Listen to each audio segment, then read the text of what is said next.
Querida audiencia, se han concretado, ya les digo exactamente el número, en total, 12 cambios en el equipo de gobierno del presidente de la República. 12 en total. Decisiones postelectorales.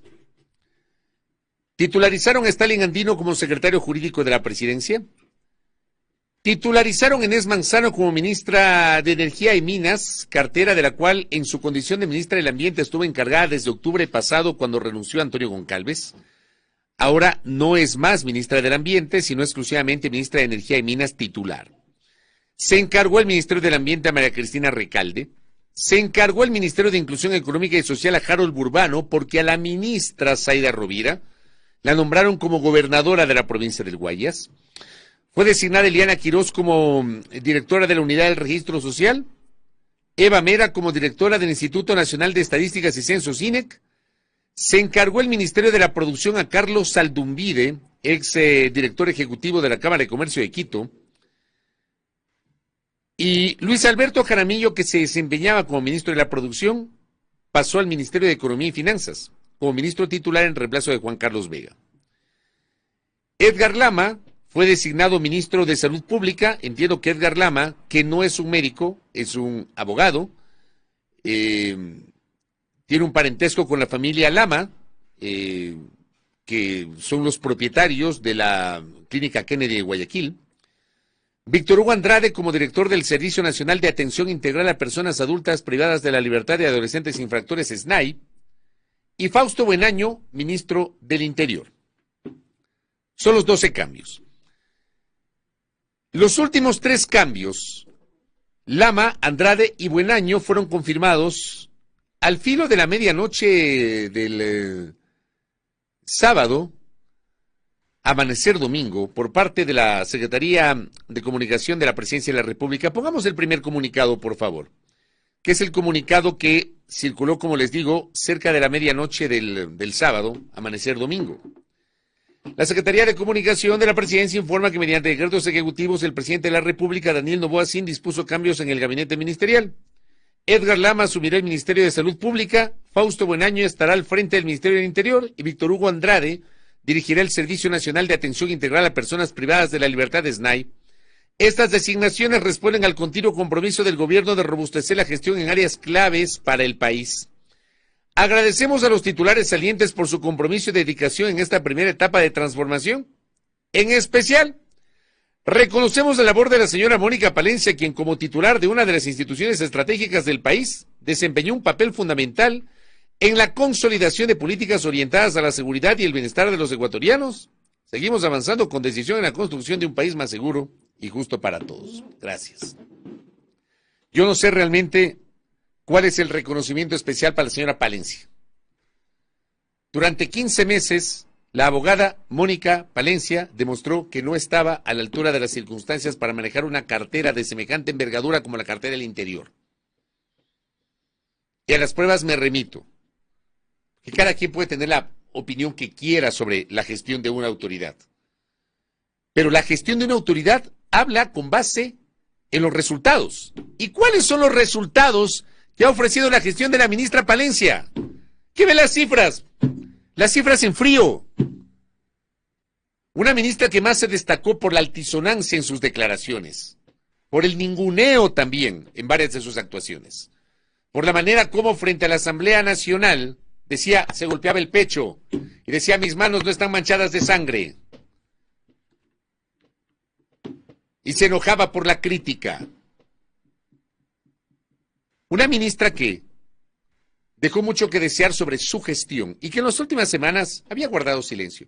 Una ministra que demostró cero empatía, siendo abogada vinculada a los sectores de los derechos humanos. Abogada vinculada a los derechos humanos, como ella siempre dijo.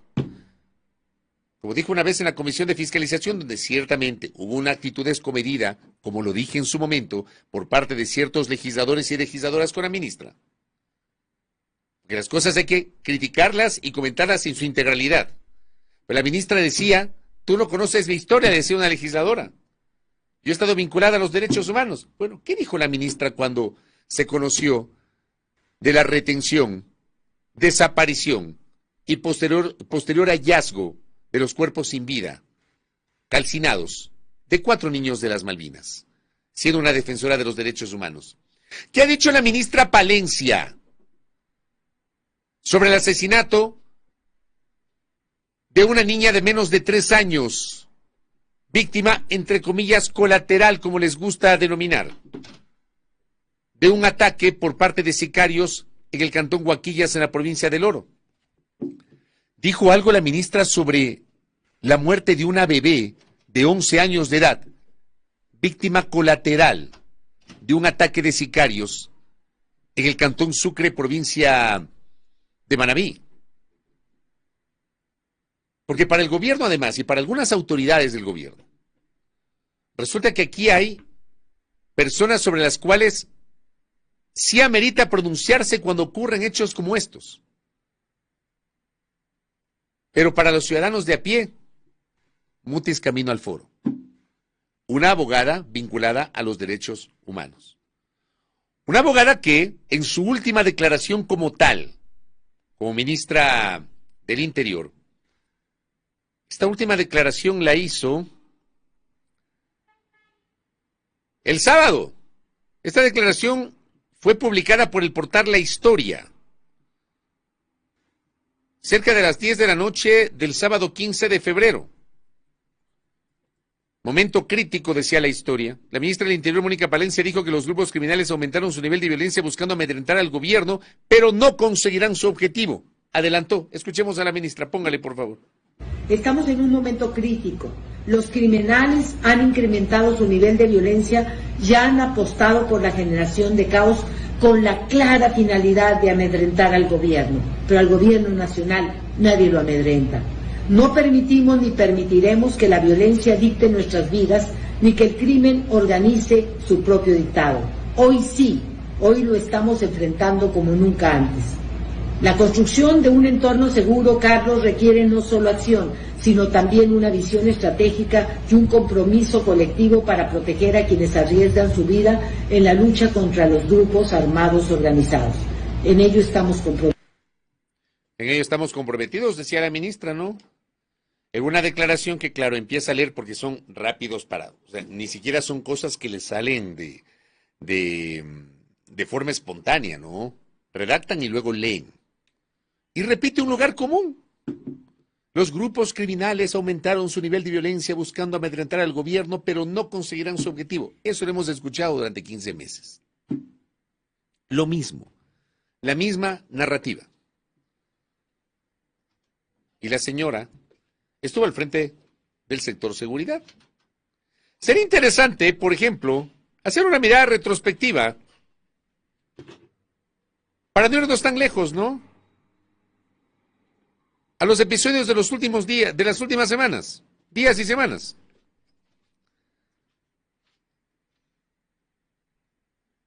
Lo que pasó en enero, por ejemplo, el mes más violento de los últimos 4 años en el país. Esto lo comenté en su momento en este espacio. Diario El Universo, por ejemplo, publicaba el 31 de enero. Muertes violentas de enero del 2025 en Ecuador superan las cifras de inicio de años anteriores. Las muertes violentas en el país alcanzaron los 750 casos. Para ese 31 de enero que hacen esta nota eran 750, luego fueron 752, según develó el portal Plan B. De acuerdo a las cifras oficiales, olvidándonos obviamente del subregistro, que hay un subregistro. Decía el 31 de enero Diario El Universo hace 17 días nomás, ¿no? 2 semanas. Ecuador está por cerrar este mes de enero con un registro mayor de asesinatos con relación a los años anteriores. Las muertes violentas en el país alcanzaron los 750 casos hasta el 30 de este mes, de acuerdo con los datos policiales. En el comparativo de los 10 años anteriores, este mes tiene la cifra más elevada de homicidios intencionales, de acuerdo con cifras del Ministerio del Interior. En al menos 7 subzonas, incluyendo Guayas y Manabí, se registra esta alza de los hechos violentos de 2025. A nivel nacional, entre 2014 y 2025, en los meses de enero, se han dado variaciones en los homicidios intencionales, aunque con tendencia al alza. En el primer mes del 2014 apenas se dieron 151, luego en 2015 hubo 98, en 2016 se dieron 99, en 2017 95, en 2018 73. Sin embargo, a partir del 2019 hubo un alza continua. Ese año se dieron 83 muertes violentas, en 2020 subieron a 113. Al siguiente año, 2021, 122 casos. En los últimos 3 años, 2022 a 2024, la escalada ha sido mayor. En 2022, 318 casos. Mientras que en los mismos meses de 2023 y 2024 se registraron 534 y 504 homicidios intencionales respectivamente. Este inicio del 2025 sobrepasó en 45,04% y 36,8% a los 2 años anteriores que tuvieron las marcas mayores en crímenes. Ecoavisa informaba el 31 de enero también. La violencia despuntó en 6 zonas en el primer mes del año. Guayas, Manabí, El Oro, Santa Elena, Sucumbíos y Tungurahua tienen la cifra más alta. Especialistas detallan la subdivisión de grupos criminales y la falta de prevención como algunos de los factores que influyen. Y la señora Palencia estaba al frente del sector seguridad. Y la señora Palencia era la obligada a responder al país por estas cifras. Y lo que hacían era repetir lugares comunes, en lugar de brindarle certidumbre a los ecuatorianos. La violencia está tan desatada en el Ecuador, audiencia, que resulta que ahora es normal que 2 tipos se metan al mar, en la playa de General Villamil, Playas, provincia del Guayas, a asesinar a una persona. Y aquí no pasa nada. O que unos sicarios disfrazados de militares se metan en una urbanización que no era de un barrio popular, ¿no? Hablamos de Ciudad Celeste, en San Borondón, que tiene varias etapas. Y por supuesto tenían un objetivo: asesinar a personas que, habrá que ver qué dicen las investigaciones, en una vivienda estaban preparando igualmente algún tipo de acto delincuencial. Entonces alguien me dirá, peleas entre bandas, es limpieza entre las bandas, y algunos justifican eso, cuando no se dan cuenta que en el medio estamos los ciudadanos, que podemos ser víctimas de esa pelea de bandas, como algunos las citan, ¿no? Y aquí no pasa nada, aquí normalizamos el hecho. Acá lo que me dice Chemel Paladines, buen día. Daño colateral se refiere a muertos en operaciones militares. Acá son asesinatos brutales. No nos bastaron los 4 niños. Un niño de 11 meses perforado por una bala y es demasiada brutalidad. Y aquí no pasa nada. Aquí hay gente que justifica, hay gente que aplaude. Pero vean, yo sinceramente, perdí cualquier expectativa de humanidad de este país. Por supuesto, con las excepciones del caso, con lo que pasó con los 4 niños de las Malvinas. Y hasta ahora hay gente que dice, ¿qué hacían a las 10 de la noche en la calle? Que los padres tenían que vigilar a los hijos, que los padres irresponsables, olvidándose que se los llevaron un grupo de militares, que los sacaron de Guayaquil, que los llevaron 40 kilómetros y pico fuera de Guayaquil. Los dejaron botados en la carretera semidesnudos, uno de ellos golpeado. Y luego, Dios sabe qué habrá pasado. Que a los niños los mataron y pretendieron borrar las evidencias calcinando sus cuerpos. Y aquí hay gente que justifica eso. Hay gente que no se condolió de eso. Pues yo he perdido, sinceramente, yo he perdido la expectativa de que este país al unísono rechaza este tipo de cosas. ¿Para qué es normal? No, es normal. Que asesinen a un guagua de 11 meses, es normal. A una niña de 3 años, es normal. Y aquí no pasa nada. Que encuentren cabezas decapitadas en el ingreso a Puerto Bolívar, en la provincia del Oro, no pasa nada. Aquí hay gente que aplaude eso y repiten los lugares comunes asociando la política con los istas, con los antis, en lugar de entender que la crisis amerita un mínimo de unidad nacional.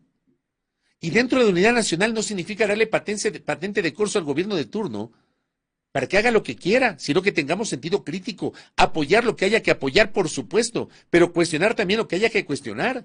Y dentro de ese cuestionamiento me van a disculpar, pero el trabajo de la señora Palencia al frente del Ministerio del Interior fue paupérrimo. Paupérrimo. Y a mí me han escuchado en este espacio permanentemente cuestionar el trabajo de la ministra Palencia. Lo he dicho durante 15 meses en este espacio. Y simplemente estoy ratificando lo que he venido diciendo hace meses. La ministra Palencia estuvo en otra onda. No estuvo a la altura de las circunstancias. Y no basta con golpearte el pecho y decir que no tienes las manos manchadas de sangre, cuando tu gestión no fue la que el país esperaba. Gracias, Charlie. Buenos días. La zona 8, Guayaquil, Durán, San Borondón, con corte al 9 de febrero, 226 muertes en la zona 8, con corte al 9 de febrero. Todos los distritos están con tendencia al alza, excepto San Borondón y Esteros. Me imagino que nos referimos al sector de los esteros del sur de Guayaquil, Charlie. A nivel nacional, julio del 2023 fue el más violento con 773 asesinatos. Enero de 2025 va en segundo lugar. De esto, por supuesto, hay una corresponsabilidad de quienes nos gobiernan, de quienes dirigen el sector seguridad. Y de quienes lamentablemente están en otra onda. Y se enojan cuando se les critica. Se les critica con argumentos. Fernando Bastias Roballo, quien es parte del Comité de Derechos Humanos de Guayaquil, publicó el día de ayer, en la tarde, un interesantísimo hilo sobre cuál es el legado de la ministra Palencia. Para empezar, la falsa promesa del Plan Fénix. Que nos siguen hablando del éxito del Plan Fénix. ¿Cuál éxito? ¿Y cuál plan? Si es que existe el Plan Fénix y lo están aplicando, claramente no está surtiendo efecto. Perdónenme. A mí no me digan que el Plan Fénix está surtiendo efecto cuando asesinan a una guagua de 3 años o a un niño de 11 meses. O se llevan con rumbo desconocido hasta la muerte a 4 niños de las Malvinas, de un sector popular. O cuando no puedes estar tranquilamente en un restaurante comiendo sin tener temor de que algo puede pasar. O como cuando ingresan disfrazados de militares a una urbanización para el famoso ajuste de cuentas que puede provocar esto que llaman pomposamente y eufemísticamente las víctimas colaterales. Tú no puedes hablar de éxito de un plan de seguridad si las víctimas en las calles se siguen incrementando. No se puede hablar de eso. Los secuestros han aumentado. Y por supuesto, habrá que ver si hay un fortalecimiento del narcotráfico. Entonces, ¿de qué hablamos? Fernando también es crítico respecto de esta decisión que fue adoptada por el presidente Noboa el 9 de enero del año pasado, que fue la declaratoria del Ecuador bajo conflicto armado interno. Decía Fernando, somos la vergüenza internacional al declarar el conflicto armado no internacional, el CANI, con argumentos políticos y no técnicos. Dicha declaratoria expuso a toda la población a violaciones cometidas por agentes del Estado. Y basta, vean, no me crean a mí. Revisen a quienes sí conocen de estas materias. Revisen lo que dice, por ejemplo, la colega periodista Carol Noroña, que Carol permanentemente nos provee de información sobre los temas de seguridad. Y se van a encontrar con algunas referencias respecto de excesos cometidos por la fuerza pública durante la aplicación de esta declaratoria de conflicto armado interno o conflicto armado no internacional.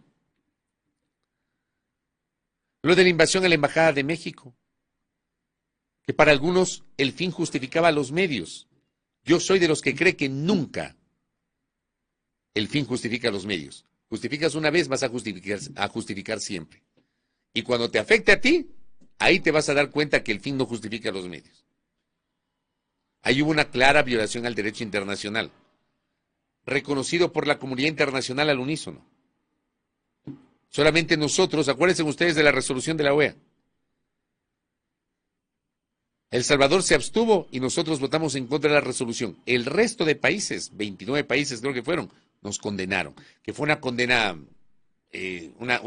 una declaratoria que no tiene efecto en la práctica, es otra cosa, pero recibimos una condena internacional. Dice Fernando, responsable de la debacle institucional de la Policía Nacional, ¿qué acciones se han realizado para fortalecer esta institución?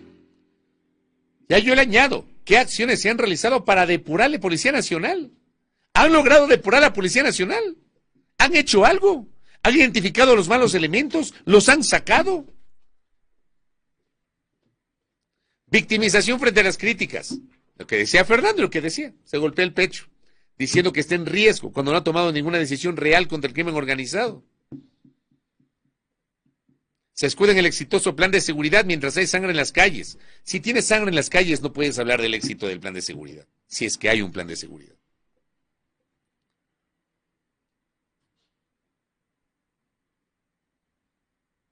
Entre otros aspectos que cita Fernando, ya mencioné lo de los niños de las Malvinas, Steven, Nehemías, Ismael y Josué.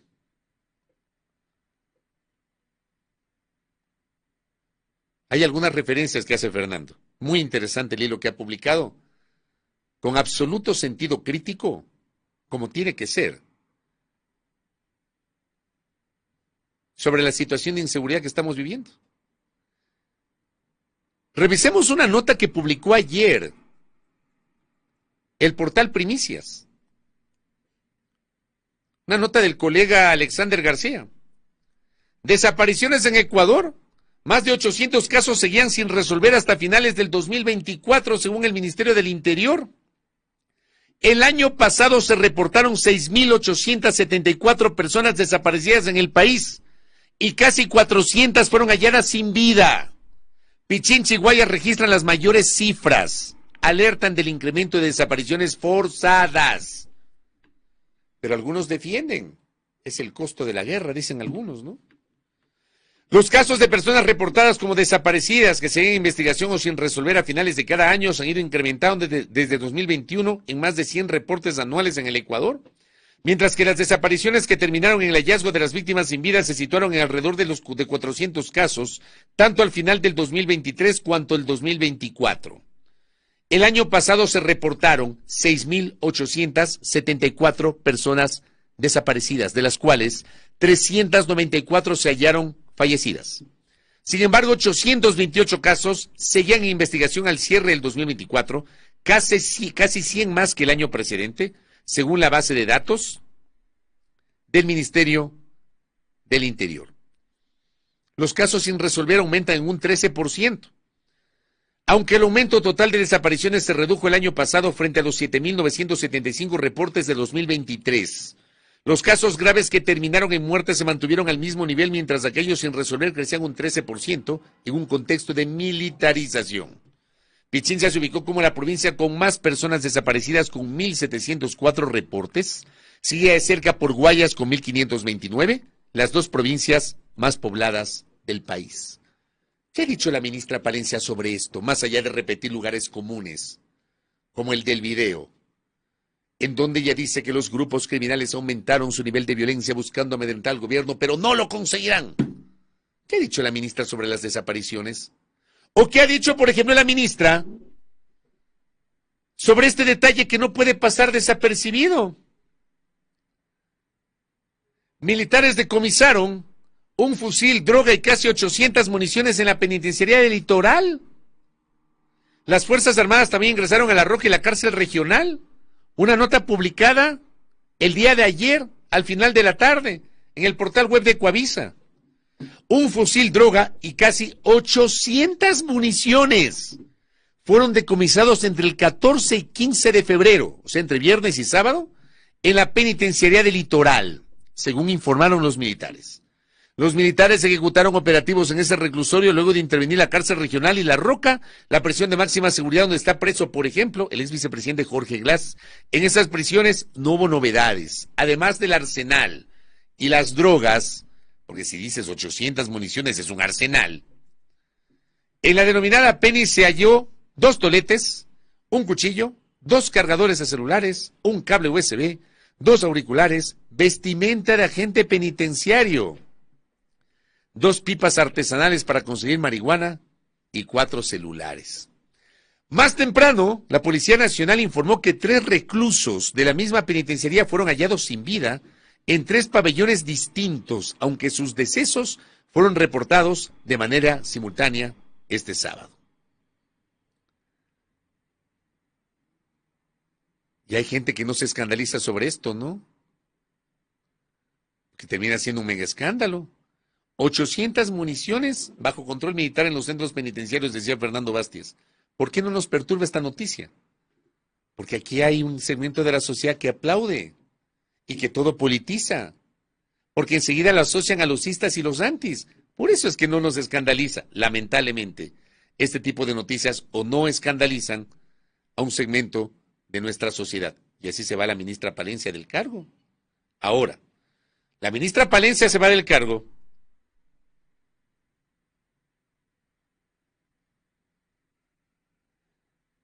Y en su reemplazo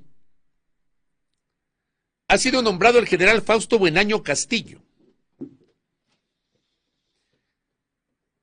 Yo creo que el gobierno sobre esta designación nos debe una explicación. Porque, y cito un post de la periodista Mónica Velázquez, publicado el día de ayer. El nuevo ministro del Interior ha sido señalado por sus relaciones con alias Fito. El general Fausto Buenaño Castillo, quien reemplazará a Mónica Palencia, ha sido acusado junto al mayor Iván Toro de permitir el ingreso de Narcisa Briones, pareja de Adolfo Macías alias Fito, a la cárcel regional para introducir fusiles, según fuentes policiales y documentos oficiales. Dice Mónica, el 2 de octubre del 2021, un escándalo arribó a las portadas. La policía había descubierto a Narcisa Briones dentro de la cárcel regional, que estaba bajo intervención policial, había ingresado disfrazada de guía penitenciaria. A pesar del escándalo, a las pocas horas la mujer fue puesta en libertad y ninguna autoridad fue sancionada. ¿Por qué? Un parte policial los delata, dice Mónica Velázquez.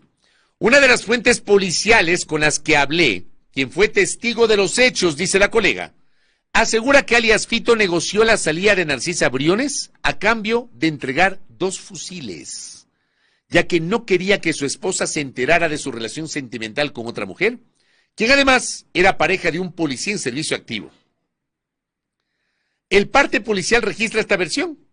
El general Fausto Buenaño usó su jerarquía para ordenar a sus subordinados que liberaran a Briones. Usted no sabe lo que estamos haciendo aquí. Como usted solo pasa en un escritorio, no sabe nada, dijo. El cabo Mauricio Chipantiza dejó constancia en el parte policial. Mi mayor Iván Toro nos dispuso que entregáramos a la ciudadana quien vestía de guía penitenciaria. No se pudo realizar el debido procedimiento porque Toro se retiró con Briones y no se le pudo procesar. Este hecho, dice Mónica Velázquez, nunca fue investigado por la policía ni por la fiscalía, mejor dicho. Nunca fue investigado por la fiscalía, dice mi colega. Y a este general, no lo conozco, resulta que está vinculado a este caso que no ha sido esclarecido y lo nombran ministro del Interior. Hay una frase que dice que la mujer del César no solamente tiene que ser, sino parecer. ¿Cómo nombras ministro del Interior a un miembro de la Policía Nacional o ex miembro de la Policía Nacional que es parte de una investigación y sobre quien hay una serie de dudas a partir de lo que estamos comentando en este momento? O sea, que no hay otros miembros de la institución policial que probablemente puedan desempeñar de mejor manera su trabajo y no tengan este tipo de dudas. Son esas cosas que uno no las entiende, ¿no? Hablando de violencia, mi colega el Flaco Mendoza, Edison Mendoza, publicaba, la noche de ayer se registró un nuevo ataque armado en la cooperativa Sad Bucarán. Varias personas murieron y hay unas imágenes descarnadas ahí. Acá el Dani Montalvo dice, y la probidad notoria. Tú no puedes nombrar al ministro del Interior a un miembro o ex miembro de la Policía Nacional que está cuestionado. O sea, no se entiende. En serio. Es estas cosas que uno no comprende. Asimismo me dicen acá, ¿cómo nombra el presidente un abogado como máxima autoridad de la cartera de salud? Porque el nuevo ministro de Salud es un abogado.